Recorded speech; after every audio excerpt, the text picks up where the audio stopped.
I'm in Sweden and Uppsala, Sweden right now, and I gave a lecture tonight on the historical reliability of the Gospels.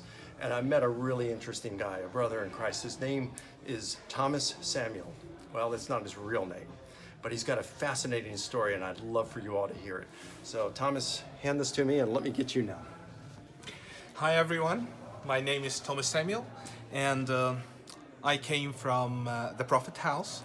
My really grandfather is the cousin of the Prophet Muhammad. His name is Aqil ibn Abi Talib, and I came from a Salafi group. I used to be an imam. I used to lead the prayer since I was 9 years old. I used to teach since I was 13, and I grew up with that. And on the age of 16, I felt so much fed up with what is happening in the world. I decided to help our brothers in Iraq to stand against the Americans. But suddenly it failed, and I started to feel depression towards God and what is happening here. I'm not chosen. But I met a man who said, you need to evangelize people. You need to make a prayer, a call of Islam, to call everyone to become a Salafi. I did that, but I was not satisfied until I said, I want to get in touch with Christians. And then, when I did that, I started to feel like, what is really Christianity is? I want to know it. And I found that what they taught us about Christianity in Islam is not really what Islam is teaching. And accordingly, I started to search for a source. I didn't find until one day a pop-up window came on my computer that says, do you love Allah? I thought it's a Muslim website. I clicked it, and it was a Christian website. It was a fascinating Christian website. It was very simple, talking about how things are so much connected.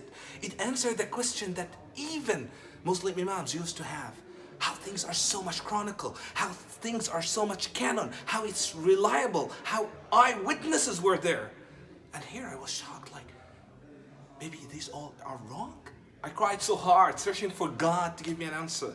Until one day I cried so hard, and he visited me in a dream, saying, it's your time to follow me. I didn't believe him the first time, I didn't believe him the second time, but the third time, he said, didn't I tell you it's your time to follow me? He moved the bandage on my eyes, and I started to read between Islam and Christianity.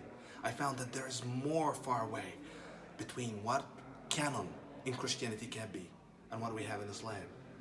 To be a Christian is to follow the evidence, is to follow the truth, and to follow the true God that makes sense and make you in sequence with what you feel and what you think. Jesus is the way if you want to know who is the way.